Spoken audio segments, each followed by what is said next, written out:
On vient de chanter « Jésus, je te suivrai ». Je fais miennes les paroles de ce chant qui introduisent très bien le sujet de ce matin, on va le voir ensemble. Chacun de nous vivons des circonstances différentes, mais la foi, la vie chrétienne, la solution à toutes nos difficultés réside dans cette décision d'accepter de suivre Jésus, de s'attacher à lui, de l'aimer, et d'accepter aussi parfois le prix qu'il y a à payer de notre foi. Dans la joie, quand le soleil m'inonde, sur les monts où ta présence abonde, Jésus, je te suivrai. Dans la peine, quand mon âme sombre, dans la vallée du deuil et de l'ombre, Jésus, je te suivrai. Tu es mort pour moi, je vivrai pour toi. Tu t'es offert sans rien garder. Tu as souffert pour me sauver, Jésus. Je te suivrai. Je t'aimerai plus que la vie, te servirai malgré le prix, Jésus, je te suivrai. Confiant quand ma foi est profonde, dans la doute, quand ma paix semble fronde, Jésus, je te suivrai. J'aime me rappeler et rappeler que la foi, c'est une décision et un cheminement. Une décision sérieuse, pesée parce qu'on a compris des vérités importantes que la Bible nous donne, les bases de l'Évangile, le sacrifice de Jésus, et nous avons décidé de nous engager en l'acceptant comme notre Sauveur et Seigneur. Je ressens en filigrane de ce chant qu'il y a comme un cri, « Seigneur, aide-moi à vivre ça. Je te suivrai. » Parce que notre foi ne dépend pas seulement de nous, mais c'est essentiellement la réalisation que notre vie dépend de Dieu, de Jésus, du Saint-Esprit, qu'on autorise, qu'on invite, qu'on prie pour recevoir de l'aide et dont on accepte de dépendre. Alors j'ai un vif désir de partager avec vous le message de ce matin. On va se concentrer aujourd'hui essentiellement sur 3 petits versets qui arrivent comme une conclusion après un chapitre qui était un véritable bouquet final de feux d'artifice. Le chapitre 11 de la lettre aux Hébreux qui nous parle des héros de la foi, ces personnes de l'Ancien Testament, qui incarnent de manière tout à fait pratique la manière de vivre, la confiance, la marche avec Dieu, et qui nous interpellent, nous font réfléchir. Ces hommes à qui Dieu rend hommage avec fierté. Abel parce qu'il a adoré Dieu et lui a offert un sacrifice que Dieu a accepté au prix de sa vie. Son frère jaloux l'a fait mourir. Enoch, qui a reçu le témoignage « Tu m'es agréable » et qui a marché avec Dieu à une époque où les gens vivaient loin de Dieu. Noé, qui a été prévenu du déluge, qui voyait les choses qui allaient arriver avant qu'elles arrivent parce que Dieu lui avait révélé, qui a sauvé sa famille. Ou Abraham, qui a accepté de suivre le Seigneur sans savoir où il allait. Sarah, qui a cru qu'elle pourrait avoir un enfant malgré son âge avancé.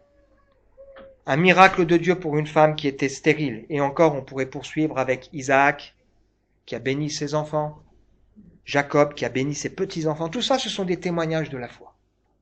Puis la dernière fois, on a vu aussi des gens moins connus, mais pourtant auxquels Dieu rend hommage. Rahab, cette prostituée, qui a cru, qui a changé de vie. Gédéon, Barak, etc. Et on a vu aussi que parfois la foi, c'est accepter de souffrir, accepter une certaine violence parce qu'on veut marcher avec Dieu et que on est incompris, accepter la persécution. Et la Bible nous dit que tous ces gens ont accepté ces choses parce qu'ils avaient en vue la résurrection. Et il y a une expression à la fin du chapitre 11 qui nous dit « eux dont le monde n'était pas dit ». Je me souviens d'avoir été profondément marqué par un jeune enfant de 11 ans qui avait une foi profonde, avait fait vraiment une belle expérience avec le Seigneur et qui a été atteint d'un cancer et qui en est décédé. Et la phrase qui m'est venue en pensant à lui, c'est le monde n'était pas digne. C'est ce que nous dit ce texte. Finalement, le monde n'était pas digne d'un tel gamin qui a une foi pareille en Dieu. Et la Bible nous dit que Dieu réserve pour nous des choses meilleures. Ils n'ont pas toujours vu ce que Dieu avait promis. Parce que tous ces gens, ils espéraient dans la mise en place du grand projet de Dieu à travers un sauveur, le Messie, et ces gens ne l'ont pas vu de leur vivant. Mais nous, nous le voyons. Jésus est venu. Nous avons ce privilège immense. Alors on veut... Je peux cliquer s'il te plaît? On veut poursuivre la découverte de cette série que j'ai appelée un si grand salut, puisque c'est une expression qu'on trouve dans ce livre aux Hébreux, et plus particulièrement le titre de ce matin, c'est « Lève les yeux ». Prends courage et cours. Est-ce que ce matin nous avons envie d'avancer? Parce que la vie chrétienne, la foi, c'est passer par une porte étroite. Cette porte étroite, c'est Jésus. C'est-à-dire qu'à un moment donné, il faut avoir trouvé cette porte, avoir compris qui est Jésus et avoir décidé de s'engager à le suivre. Et puis la Bible nous dit qu'ensuite, c'est cheminer sur le chemin étroit qui est aussi Jésus. Ça veut dire que Jésus a ouvert pour nous une route nouvelle et vivante dans laquelle nous sommes appelés à entrer. Il n'est pas appelé à être pour nous seulement un sauveur, tout-puissant, celui par qui on peut s'approcher de Dieu, mais il est appelé à être pour nous celui qui a initié une nouvelle manière de vivre. Une nouvelle manière de vivre la relation avec Dieu avec un nouveau but. Le but de la vie de Jésus, ça doit être notre but. Le but de la vie de Jésus est résumé dans cette prière qu'il donne lorsqu'il partage avec ses disciples le dernier repas. Il dit ceci: « Mon Père, Jean 17, l'heure est venue. Révèle la gloire de ton Fils, ou fais éclater la gloire de ton Fils, afin que ton Fils révèle ta gloire. Tu lui as donné pouvoir sur tout être humain, afin qu'il accorde la vie éternelle à tous ceux que tu lui as donnés. Et il dit ceci: je leur ai donné la gloire que tu m'as donnée, afin qu'ils soient un comme nous sommes un, moi en eux et toi en moi, qu'ils soient parfaitement un, et qu'ainsi le monde reconnaisse que tu m'as envoyé, que tu les as aimés comme tu m'as aimé. Père, je veux que là où je suis, ceux que tu m'as donnés soient aussi avec moi, afin qu'ils contemplent ma gloire. » Jésus vivait pour la gloire de Dieu. Et il vivait pour que des personnes puissent participer à la gloire de Dieu. Et si nous suivons Jésus, nous vivons pour la gloire de Dieu, et nous vivons aussi pour que des personnes autour de nous puissent participer à la gloire de Dieu. Le ciel, c'est ça. C'est pas simplement un endroit où on sera bien, mais c'est un endroit où on vivra la gloire de Dieu pleinement. Paul dira aux Philippiens et aux Corinthiens qu'il a conscience qu'il n'a pas encore atteint le but, mais il court. Parce que son désir, c'est d'être trouvé à la ressemblance de Jésus. Parfait à la ressemblance de Jésus. Alors il fait une chose, il oublie ce qui est derrière lui, il met toute son énergie vers ce qui est devant, et il poursuit sa course dans le but de remporter le prix de l'attachement et de l'appel que Dieu lui a adressé. Et c'est ce qui doit aussi nous motiver les uns et les autres. Ne savez-vous pas que sur un stade, tous courent pour gagner, cependant un seul remporte le prix? Courez de manière à gagner. Tous les athlètes s'imposent une sévère discipline dans tous les domaines pour recevoir une couronne qui pourtant sera bien vite fanée, alors que nous aspirons à une couronne qui ne flétrira jamais. C'est pourquoi je cours, non pas à l'aveuglette. Je m'exerce à la boxe, mais pas en donnant des coups en l'air. Je traite durement mon corps, je le maîtrise sévèrement, de peur qu'après avoir proclamé la bonne nouvelle aux autres, je ne sois moi aussi disqualifié. Nous voulons courir vers le but. Alors on relit simplement ces versets qui introduisent le chapitre 11 et on se concentre sur les 3 versets du début du chapitre 12 qui nous concernent ce matin.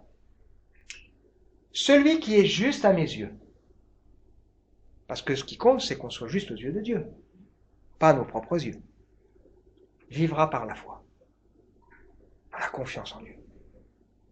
Mais S'il retourne en arrière, je ne prends pas plaisir en lui. Quant à nous, nous ne sommes pas de ceux qui retournent en arrière pour aller se perdre, mais de ceux qui ont la foi pour être sauvés. C'est pas la foi en nous-mêmes, hein.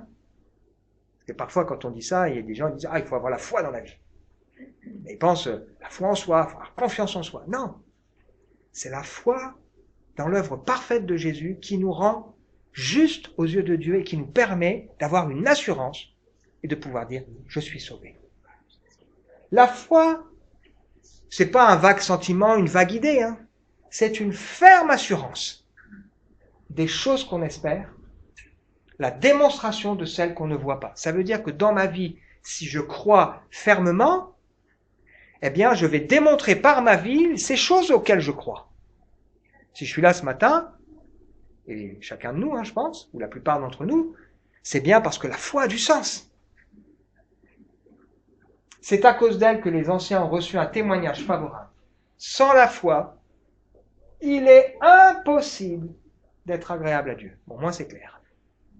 Il faut que celui qui s'approche de Dieu croit que Dieu existe et qu'il récompense ceux qui le cherchent. Alors on lit les 3 versets qui nous intéressent plus précisément.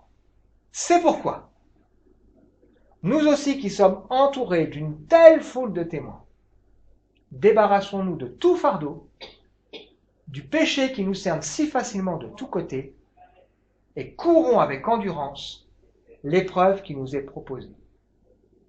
Gardons les yeux fixés sur Jésus, qui nous a ouvert le chemin de la foi et qui la porte à la perfection. Parce qu'il avait en vue la joie qui lui était réservée, il a enduré la mort sur la croix en méprisant la honte attachée à un tel supplice. Désormais, il siège à la droite du trône de Dieu. Pensez à celui qui a enduré de la part des hommes pécheurs une telle opposition contre lui, pour que vous ne vous lassiez pas abattre par le découragement. Alors on est engagé, si on a la foi, dans une course, mais c'est pas une course de vitesse, c'est une course de fond. On sait que ça ne se pratique pas de la même manière. Le but, c'est pas qu'au bout de 100 mètres, on soit épuisé à bout de souffle, on s'assoit et on dise « j'en peux plus ». Mais le but, c'est d'avancer dans la durée, de persévérer. Il est question ici de l'épreuve qui nous est proposée, c'est-à-dire, ce n'est pas la réalisation de nous-mêmes, cette épreuve qui nous est proposée, mais c'est destination à la gloire de Dieu. L'épreuve qui nous est proposée, c'est de bien finir, de finir dans la confiance et dans la paix en Dieu. La question qui va se poser pour nous ce matin, c'est pour qui? Ou pourquoi on court dans la vie? Une question intéressante. Est-ce qu'on le fait pour le Seigneur? Est-ce qu'on le fait comme un disciple? Ou est-ce qu'on le fait pour avoir la ligne? Pour être en forme? Pour toutes sortes d'autres buts? Ce matin, il y a le changement d'heure. Et malgré ce changement d'heure, il y avait cette course des terroirs à Épinal. Vous avez un monde fou de gens qui se sont levés parce qu'ils avaient envie de courir ou de marcher. Je suis toujours interpellé par ces personnes qui sont capables de faire de grands sacrifices pour finalement quelque chose qui est éphémère. Et nous, est-ce que nous avons envie d'avancer? Est-ce que nous avons envie de découvrir mieux le Seigneur? Est-ce qu'on veut se servir du Seigneur, c'est-à-dire rechercher en Dieu ce qui nous plaît? Ou est-ce que nous voulons mettre notre vie au service du Seigneur et de l'Église avec une vision claire, comme nous l'avons ici? Nous sommes une Église qui voulons aider les personnes autour de nous à découvrir la grande joie qu'il y a de connaître le Seigneur. L'image de la course était très populaire à l'époque du début du Nouveau Testament, mais elle est aussi très populaire aujourd'hui. Tellement de gens qui courent. Je me souviens, dans mon ancien travail, il y avait plusieurs personnes qui faisaient des marathons. Et parfois, ils couraient pendant des heures. Et certains racontaient que quand ils avaient fini les marathons, ils avaient perdu plusieurs ongles à leurs pieds. Parce que ça frottait dans les chaussures. Donc ils étaient capables de souffrir. Pourquoi? Mais nous voulons le faire pour la gloire du Seigneur. Le but, c'est pas d'être le premier c'est Jésus. La place est déjà prise. Le but n'est pas d'être le meilleur c'est Jésus.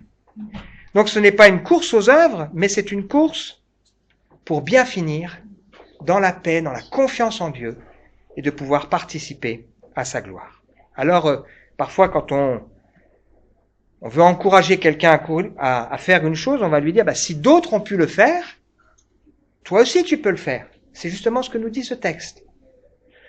Ou on pourrait dire aussi, regarde le héros, c'est-à-dire Jésus. Comment il s'y est pris? Regarde quelle était sa motivation pour toi aussi avoir la même motivation. Et enfin, on pourrait dire, pense à tous les bienfaits que tu vas en tirer. C'est le troisième point qu'on va voir ensemble ce matin. Alors, premièrement, ce texte nous dit, nous sommes entourés d'une grande foule de vainqueurs. Ces témoins héros du chapitre 11 qui précède, qui sont là pour nous motiver, nous faire réfléchir, parce que tous ces témoins sont arrivés au bout. Ils sont restés attachés au Seigneur. Parfois, ils ont eu des vies avec des hauts et des bas. Parfois, ils ont eu des doutes. Parfois, ils ont connu le découragement. Parfois même, ils ont vécu des choses qui n'étaient pas à la gloire de Dieu. Mais ce qui compte, c'est qu'ils se sont repentis, ils sont repartis, ils ont regardé au Seigneur. Et ils ont choisi à un moment donné de lui faire confiance. Et c'est pour ça qu'ils sont tirés. Ils sont présentés comme des héros de la foi. Ils ont tous vécu dans des contextes difficiles. Ils avaient tous des excuses pour pouvoir dire je laisse tomber, mais ils ont tous choisi de courir vers le but, la gloire de Dieu. Ils incarnent la foi de Dieu, parce que c'est Dieu qui nous donne la foi, c'est un cadeau que Dieu nous fait quand on accepte de se tourner vers lui, et c'est lui qui va donc nous encourager à travers en particulier sa parole. Regardez comment Dieu les a bénis, encouragés, fortifiés, comment il les a transformés, pardonnés, comment il les a relevés, comment il les a aidés à dépasser leurs faiblesses, comment il leur a rendu leur dignité. Tous ces héros de la foi nous encouragent à courir. Il est intéressant de regarder les héros de l'Ancien Testament, parce qu'au moins on sait comment ils ont fini. Parfois on porte nos regards sur des personnes qui sont encore vivantes. Et des fois on est surpris à la fin, comment ça finit. Mais là, eux, ils ont tous fini. Ils sont restés attachés au Seigneur. Paul dira aux Romains, tout ce qui a été consigné autrefois dans l'Écriture l'a été pour nous instruire, afin que la patience et l'encouragement qu'apporte l'Écriture produisent en nous l'espérance. Que Dieu, source de toute patience et de tout réconfort, nous donne de vivre en plein accord les uns avec les autres, conformément à l'enseignement de Jésus. Ainsi, d'un même cœur, d'une seule voix, vous célébrerez la gloire du Dieu et Père de notre Seigneur Jésus-Christ. Donc nous sommes invités à regarder ces grands vainqueurs de l'Ancien Testament qui nous encouragent pour nous dire, si eux, ils ont pu le faire, dans un contexte difficile, avec peu de connaissances, alors nous aussi, nous pouvons le faire, en comptant sur la grâce de Dieu. La deuxième chose que nous sommes invités à faire, c'est que nous sommes invités à regarder en nous-mêmes et à regarder ce qui pourrait nous freiner. Souvent, les gens, quand ils s'entraînent à la course, ils mettent des poids, et puis le jour de la course, évidemment, ils enlèvent les poids pour pouvoir courir. On sait aussi que les sportifs, même de haut niveau, doivent particulièrement veiller au poids. Je me souviens de Teddy Riner, qui avant les Jeux Olympiques, disait « j'ai 3 mois pour perdre je ne sais plus combien de kilos ». Parce que s'il avait gardé tous ces kilos, il n'aurait pas pu remporter la médaille.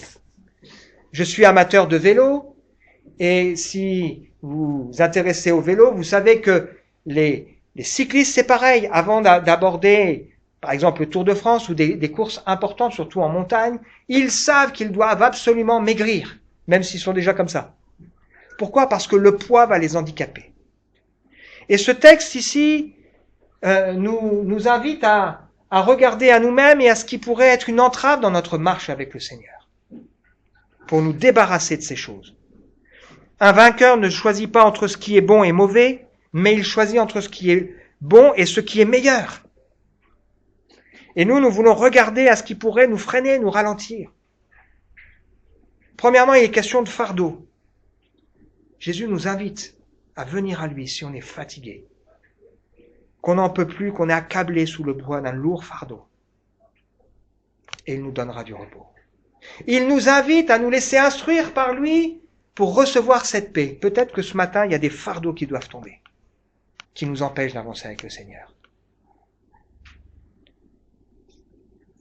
Tenez-vous humblement sous la puissante main de Dieu pour qu'il vous élève au temps qu'il a fixé. Déchargez-vous sur lui de tous vos soucis, car il prend soin de vous.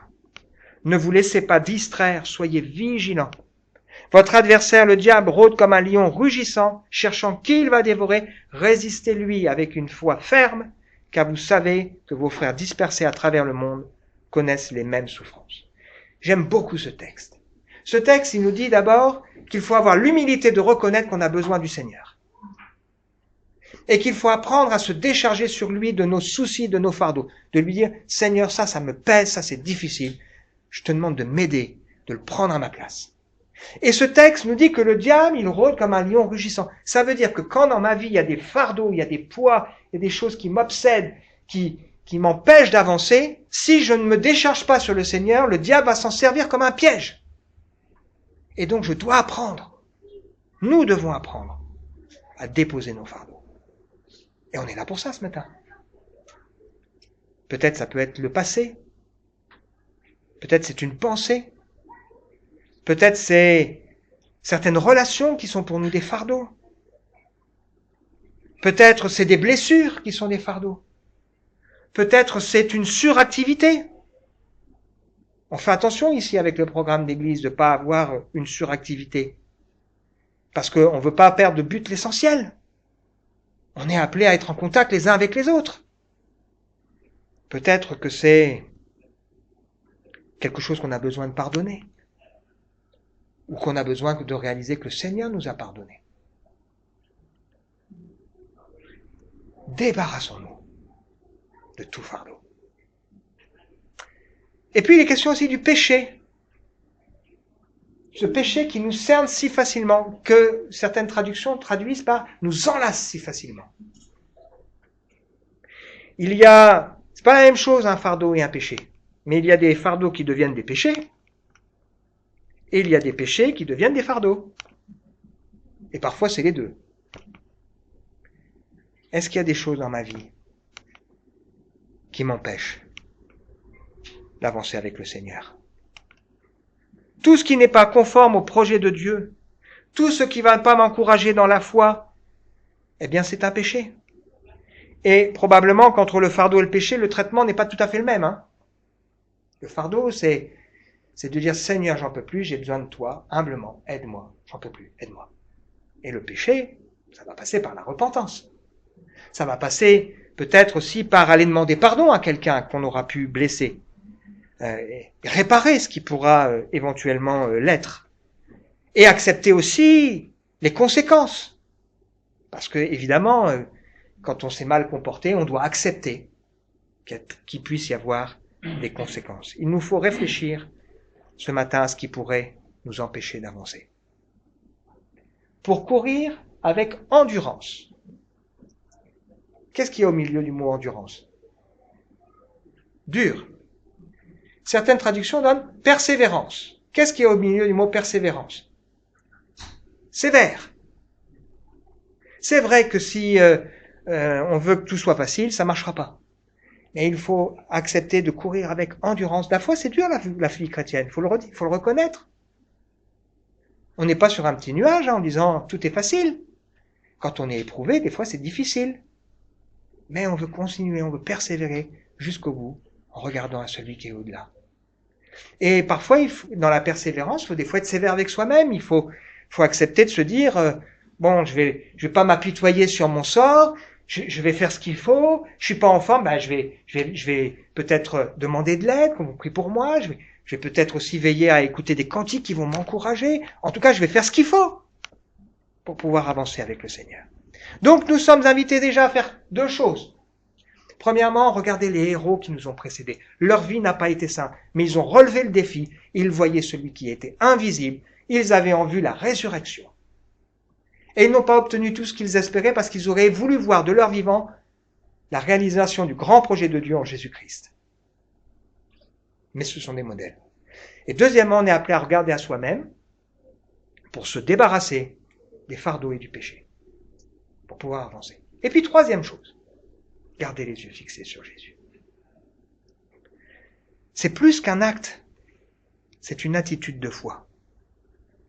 C'est en regardant à la croix qu'on peut être sauvé. On a chanté tout à l'heure, je regarde à la croix. Je regarde à Jésus seul. Car par sa grâce, il m'a sauvé. La croix seule me suffit. C'est décider de se confier en lui parce que personne d'autre que lui ne peut susciter en nous la foi. Et puis regarder à Jésus, c'est aussi accepter de croiser son regard. Intéressant ça comme idée. Accepter de croiser le regard de Jésus. Quand Pierre, qui croyait être fort, a renié son maître, à un moment donné, il était mal, le regard de Pierre et le regard de Jésus se sont croisés. Des fois, il faut accepter de regarder Jésus. À un autre moment donné dans sa vie, ce fameux Pierre, il a vu Jésus, c'était la tempête, il a vu Jésus venir vers eux en marchant sur l'eau et il a demandé si c'est toi, ordonne que j'aille vers toi. Le Seigneur lui a dit, viens. Il s'est levé, puis après il a regardé les circonstances, il s'est enfoncé et là il a dû regarder à Jésus pour se relever et repartir de l'avant. On a besoin de regarder au Seigneur. On a besoin de considérer que c'est pas par nos mérites, mais que c'est vraiment par sa grâce et qu'il veut susciter en nous la foi et la mener à la perfection. Jésus est aussi pour nous un modèle. Car lui aussi, sur la terre, il vivait par la foi et dans la foi, en tant qu'homme. Il vivait dans l'intimité, dans la dépendance du Père. Il entretenait sa vie secrète.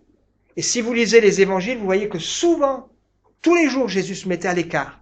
Il prenait du temps dans la communion, seul à seul avec son Père. Il trouvait la force en lui, il trouvait les réponses, il trouvait les décisions à prendre. Et il dira clairement, je ne puis rien faire de moi-même. D'après ce que j'entends, je juge, mon jugement est juste parce que je ne cherche pas ma volonté, mais la volonté de celui qui m'a envoyé. Et puis il pourra dire, je t'ai glorifié sur la terre, j'ai achevé l'œuvre que tu m'as donné à faire. Voilà. Dans ces moments de lutte et de combat avant la croix, il a pu dire, Seigneur, mon Père, que cette coupe s'éloigne de moi. Puis ensuite il a dit, non pas ce que je veux, mais ce que tu veux. Non pas ma volonté, mais ta volonté. Jésus est pour nous un exemple. Si lui a pris du temps parce qu'il en avait besoin, s'il a demandé à Dieu quelle décision il doit prendre, comment il doit s'y prendre, et si dans des moments où c'était compliqué, il a pu dire, j'aimerais tellement éviter ce moment compliqué, mais c'est pas ce que je veux, c'est ce que tu veux, alors pourquoi nous on ferait pas pareil? On pense qu'on pourrait s'en dispenser. Et la Bible nous dit que Dieu va envoyer des anges pour le fortifier. Dieu est capable de nous fortifier dans ces moments compliqués et difficiles. Il va connaître des temps d'angoisse, mais il va apprendre à dépendre du Seigneur. Personne ne nous comprendra mieux que Jésus, qui a été ce souffre-douleur. D'ailleurs, parfois on pourrait se moquer de nous par rapport à notre foi. Jésus aussi, on s'en est moqué. On a dit, il s'est confié en Dieu, que Dieu le délivre maintenant s'il l'aime. Il a dit, je suis le Fils de Dieu. Ça devait être dur. Parfois, on va vous dire la même chose. Elle est où ta foi? On l'a dit à Jésus. Donc si on ressent la moquerie, l'incompréhension, la solitude, la violence, le reniement, l'abandon, la trahison, Jésus a connu tout ça. Et il peut pleinement nous comprendre, il peut pleinement nous aider. Mais qu'est-ce qui motivait Jésus? Il avait en vue la joie qui lui est réservée. Et toute sa vie, il vivait dans la joie. Malgré les moments compliqués. Il vivait dans la joie de savoir qu'il allait paraître dans la gloire et qu'il allait attirer à lui beaucoup de fils et beaucoup de filles. Et c'était sa motivation. Vous croyez que Jésus est venu juste pour souffrir? Oui. Mais il savait, quelqu'un a posé cette question cette semaine, il savait qu'il allait ressusciter. Ben oui, il l'avait dit. Parce qu'il savait qu'il n'était pas possible que la mort le retienne. Il savait que Dieu serait fidèle parce qu'il avait été parfait et que, évidemment, Dieu le relèverait. Mais il l'a fait. Parce qu'il avait en vue la joie qui lui était réservée. Nous avons en Jésus ce grand prêtre qui compatit à nos faiblesses, qui a été tenté comme nous en toutes choses, mais sans commettre de péché. Alors approchons-nous avec assurance du trône de la grâce, afin d'obtenir miséricorde et de trouver grâce pour être secourus dans tous nos besoins. Regarde à la croix, considère les souffrances de Jésus et comprends que c'est pour toi. Ne te laisse pas abattre par le découragement. C'est pour ça qu'il y a ce titre, lève les yeux. Regarde les héros du passé et regarde à Jésus. Prends courage et cours. Débarrasse-toi de ce qui t'empoisonne et cours. L'apôtre Paul pouvait dire, ce n'est plus moi qui vis, c'est Christ qui vit en moi. Ma vie en tant qu'homme, je la vis dans la foi au Fils de Dieu, qui par amour s'est livré lui-même à la mort à ma place. Je regarde les héros du passé, s'ils ont été capables de le faire, dans un contexte difficile, des hommes pleins de faiblesses, avec tellement peu de connaissances, alors le Seigneur sera capable de me permettre de le vivre. Je regarde à ma propre vie pour regarder, et je suis concerné par ce qu'on dit ce matin, je veux me débarrasser de ce qui m'empoisonne, de ce qui m'alourdit la charge. Je veux faire attention aux péchés qui pourraient tellement vite m'enlacer. Et je veux courir avec endurance, les yeux fixés sur Jésus, qui va me donner la foi, la force. Et je veux considérer tout ce que le Seigneur a été capable d'endurer pour ne pas me laisser décourager. Il savait que la vie sur terre n'est qu'un passage, mais qu'ensuite il y a l'éternité. Conclusion pour nous, c'est quoi vivre par la foi? C'est courir avec endurance l'épreuve de la foi qui nous est proposée, en regardant les vainqueurs qui nous ont précédés. Si eux ont réussi, en regardant à Jésus, alors nous aussi on peut le faire. Dieu n'a pas honte d'être appelé leur Dieu, et la Bible nous dit que le monde n'était pas digne d'eux. C'est regarder à notre propre vie pour nous engager dans une course d'endurance. Et si on veut s'engager dans une course d'endurance, il faut pas se dire, oh, ça c'est pas grave, c'est un fardeau, je le garde, ça, bon. Ou se dire, oh, ce péché-là, bon, j'ai déjà réglé tellement de choses, alors ça je peux le garder. Non. Si on veut aller au bout, il faut se débarrasser des fardeaux et du péché. Considère comment les héros vainqueurs s'y sont pris. Et puis on regarde à la personne de Jésus, qui suscite la foi et l'amène à la perfection. C'est-à-dire que parfois notre foi, au départ, elle a besoin d'être corrigée de certaines choses, d'être épurée. On a lu tout à l'heure ce texte formidable de la première lettre de Pierre, qui nous dit qu'on se réjouit d'une joie ineffable et glorieuse, parce qu'on sait qu'on a un héritage que personne ne pourra nous prendre, mais puisqu'il le faut, on est attristé, parfois, par différentes épreuves de la vie. Comme l'or qui est éprouvé, notre foi peut être éprouvée pour enlever ce qui ne va pas. Nous dépouiller, regarder pleinement au Seigneur. Regarde tout ce que Jésus a accepté pour toi, toutes les souffrances qu'il a acceptées, en vue de la joie de nous avoir avec lui dans la gloire. Et considère tous les bienfaits que tu vas en tirer, parce que oui, si nous marchons avec le Seigneur, eh bien nous vivrons aussi avec lui. Tout à l'heure, on a lu le psaume 16. Ce psaume, c'est un psaume messianique. L'Éternel est ma part, ça veut dire qu'il parle de Jésus, la coupe où je bois. Tu garantis la part que j'ai reçue. Tu en as fixé les limites, c'est un jardin plein de délices. Mon héritage est merveilleux. Oui, je loue l'Éternel qui me conseille, qui la nuit même éclaire ma pensée. Je garde constamment les yeux fixés sur l'Éternel. Puisqu'il est près de moi, rien ne peut m'ébranler. Mon cœur est dans la joie. Mon âme exulte d'allégresse. Mon corps repose dans la paix. Tu ne m'abandonneras pas dans le séjour des morts. Tu ne laisseras pas ton serviteur fidèle se décomposer dans la tombe. tu me feras connaître le chemin de la vie, plénitude de joie en ta présence et bonheur éternel auprès de toi. Ce psaume, il est cité par rapport à Jésus, qui pouvait dire que Dieu ne laissera pas son serviteur fidèle se décomposer, mais il y a une plénitude et un bonheur éternel auprès du Seigneur. On veut ensemble prier, demander au Seigneur sa grâce pour chacun d'entre nous.